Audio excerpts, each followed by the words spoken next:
welcome to Cake Decorating TV. I'm Lynn Glacier and today we're out in the beautiful Bloomsbury Square in London on location at the world-renowned Le Cordon Bleu Cookery School. Now the reason we're here is because at the end of last year in 2017 they had the honour of creating the Queen and Prince Philip's 70th wedding anniversary cake. And wow, what a cake it was. We're going to go behind the scenes and talk to the two very talented chefs that headed this project. It was a replica of the Queen's original wedding cake from 1947. It was traditionally beautifully iced in royal icing, 9 foot high, 500 pounds in weight, and about a metre across at the bottom. Follow me and we're going to go and have a chat with the chefs. Let me introduce you to head patisserie chef Julie Walsh and patisserie chef Matthew Hodgett. Now, if you haven't already seen them on TV, in the newspapers and in magazines, they were the two incredibly talented chefs that were involved in making this beautiful cake. This is just the top tier, by the way. There were 4 tiers, weren't there? There was a bit more to it. Yeah. There was a bit more to it, and there's another 3 tiers underneath. How did this come about? How did you get this project? Well, I was approached by Oxford Film to do a replica of the Queen's wedding cake, and they'd looked at my profile and seen that I'd done some large build cakes before, and we certainly weren't scared of a challenge. And they said, is it possible? At that point, they were really just seeing what could and couldn't be done. They were very keen that they would take elements of the wedding and have some of them replicated in real life, but obviously there's a massive cost involved in making a replica of the wedding ring or of the dress. Yeah. So the cake was in the vying for a little while, and we had to put together some expenses, and eventually they said, okay, let's do it. At this point I was still under the misguided idea that we were going to be making it on a dummy cake. Of course, yeah. Because that's normal with a cake of this size. That's not, not really going to be for a real wedding. Is and you'd weight as well. Make it on a dummy. Yes, because the weight was a massive issue, wasn't it? Yes. And then they said, no, actually we want to film the entire process from baking to decorating to standing. So there was a lot of preparation, wasn't there, before you even started making the cake? It was very much. Looking at the picture, we had nothing. We had just nothing. Drawing, I suppose. Yeah, we had nothing. Yeah. All of the original plans were lost in a factory fire, so there was very little. That's why there's nothing out there. There was no recipe. There was no real diagrams. We got lots of images. We had a lot of help researching from Oxford TV with the images, and we were able to blow them up and kind of work to scale, but we were saying, okay, well, let's assume that this chap is 6'1", and the cake is, the shoulder height comes to the second tier. Well, okay, let's get a 6'1" person. Let's measure how tall they are, and it was that simple to start off with. Who did most of that? I'm too short. And Matthew's rubbish at maths. That's the other issue. Because there is quite a lot of working out, isn't there, mathematically and drawings. Yes. He has many talents, but maths is not one of them. Yeah. So just talking about the sheer size of this cake, I don't think anyone realises how big it was. I'm just going to bring the tin over. But this doesn't actually do it justice, because this is just half of the cake, and then it was 3 deep. Then you've got the marzipan, the royal icing, the decorations. Yeah. It's a monster. It's a pure genius. With these made, especially. They were. They were, yes. Okay. Yeah. So these are the 2 middle tiers. So that's not even the biggest one. Oh. No. And as you can see, it's a half circle because you can't physically bake that diameter of cake and get it to cook properly without carbonising on the outside and burning. Yes. Yeah. So we went through a few teething problems of getting the right shape and the right diameter. But even the mixing bowl. Yes, the mixing bowl, we didn't have a mixing bowl that big. No. The actual physical quantity, I looked at it and I actually felt sick, because I was like, how on earth am I going to bake this lot? How are we going to mix it? How are we going to bake it? How are you going to mix it? How do you mix that much batter? Matthew's a bit of an expert on that. We nearly lost him in the bowl, because as you saw, head and shoulders in. So then we physically used our arms to mix it. That's the only way we could mix that whole mix together. And how long did that take?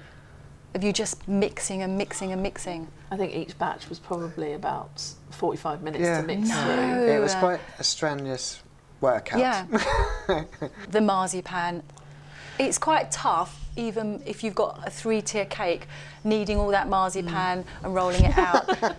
I look at Matthew because How on earth 'Cause I did you didn't do it. need all that? Say for the how much marzipan for the bottom tier? it was about 65 kilos for the bottom Oh tier. my God. Thereabouts, yeah. So normally you'd be looking at perhaps 2.5 kilos for Yeah. a 3-tier cake. We were So did the whole team, all of you, get involved in the kneading of it? We were marzipan. Just There were us. 4 of us, right, on the Yeah. day of the marzipaning, and we were all kneading blocks of 5 kilos, trying to soften it and make it more malleable. And then we used the sheeter to roll. Yeah. And then it was myself and Hold Matthew it with the to 2 put it on. massive rolling pins with about 40 kilos on it, and then the other 2 girls were trying to attach it to the side of the in cake. sections. Well, we managed to do the entire Round. circumference Oh, did in you? one, Yeah. which that was very heavy, obviously, Yeah. but we managed to get it done. We unrolled the marzipan, and then the 2 girls were coming behind us with the smoothers, so I think we had about 16 smoothers on it at one point, just trying to get it to stick before it started moving. And I'm really interested in how on earth did you royal ice it? Yeah, What did so you this use? is this is my trusty smoother. Right. So this was the smoother that we used to apply the royal icing to the sides, Yep. and then drag it round. Yeah. Now, when I do royal icing, I like to do my top one day and my Yeah, that's sides exactly. the It next. takes forever, doesn't it? Because you let it does. dry, then you let the sides dry, Yeah. then. And how many layers do you do? Yeah, well, we did 8 Yeah. on the side, and I think we had 10 on the top. Is that Yeah. right? No, it's less on the top. So it's no, 6 on the it's- top, 8 on the sides on the big one. Yes. So you do That's right. really, really thin Yeah. layers, and it takes ages, doesn't Yeah, it? it does. Yeah, I mean, it does, it was a yeah. good 2 weeks of royal Yeah. icing with this, and this is a great thing. There's no flexibility in it, but you have to you have to have a true eye with this. Yes. And to help, we were using the spirit levels and the the measuring devices just to make sure the top and the sides were true, because obviously if there's too much royal icing in any one spot, Yeah. then all of those little decorations you're piping are out of line. Yes, so if it's not completely Exactly. vertical and it's out a tiny bit, you can't fit them on, can Exactly. you? No. Exactly. How did you feel when it was set up and you were standing there looking back at it? It was a And it- proud moment. I bet it was. Very proud. Yeah. Because Did you feel really emotional? Yeah, even now. Oh, Matthew. It's- And I can't believe you've never done any royal icing before. No, never. It's the achievement, because we both haven't seen it put together until that moment. Because it's all in bits. Yeah. Yeah. So Oh, until look, that that's so moment, nice. we didn't know Yeah. what it would look like, if it would stand, anything. So when you've seen it like that, What did you all say to each other? well, we all hugged each other, didn't we? Did you? At that Yeah. moment. And lastly, you took the top tier to Buckingham Palace, didn't you? Yes, absolutely, to Buckingham Palace. In a taxi? Yes. Yes. In a black Yes. cab? Yeah. Yeah. In a black cab. Holding Yeah. it. Yeah, Holding Dear it, life, yeah. Again. Yeah, so we'd all along we'd planned to take a tier of the Yeah. cake to the palace. So what we'd done is we'd made a duplicate duplicate structure. We'd made extra decorations for that tier. So on the afternoon of transporting the cake and the anniversaries, the pair of us went to Buckingham Palace with our nice clear perspex box Yeah. with our fresh flowers on top. And we were lucky enough that they would accept it as a gift for the Queen, and it went outside the dining room. Which Oh, was, that's lovely. we had quite a lot of feedback actually on the day with members of the royal staff coming down to look at the cake, saying how wonderful it was. But we were lucky enough to receive a letter from Buckingham Palace a few weeks later saying that Her Majesty had been very touched by our efforts and that it brought back fond memories of her happy day. So we were very, very happy to receive that. Looking back, is there anything you would have done different? I think overall I'm very happy with the result. I think we did a good job of Yeah, we the did. replica. Yeah.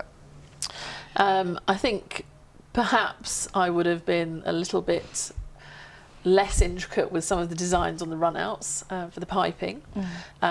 As I said, we tried to take an exact replica of what was made, but it was very, very time consuming. Yeah. It sounds like you've learnt a lot. What? I've Especially you, learned a lot. Yes. A great deal. I think moreover than anything else, it's the planning and how to plan for a project that's this big. Yeah. Because the planning, I mean, we spent a long time planning. I spoke to a lot of people that I've worked with before, but most people have never ever done something this big. No. In retrospect, we had a phone call from the granddaughter of the man who made the original cake. Did you? Yes, who'd watched the programme, and she said how thrilled she was to see her grandfather's work replicated, and she was very complimentary about it. She had all of his archives, but we didn't know that obviously at the time. Which would have been handy. Yeah, it would have been really handy, wouldn't it? I've had a cherub in there sometimes. Yeah. She probably had some close-up pictures as know. well. Yes. So what's next? Are we going to watch this space? I'm sure I think there'll we'll be. have to watch this space. Yeah. I'm sure, I'm positive, watch this space. There's probably going to be some other magnificent cake in the future coming in. We like the challenge, don't we? We do. You're not leaving, are you? No. Matthew, Julie, Thank you very much. it's Thank been you an so much. absolute pleasure. I've loved every minute of chatting to you. Good. Thank you so much. You're welcome. You're welcome.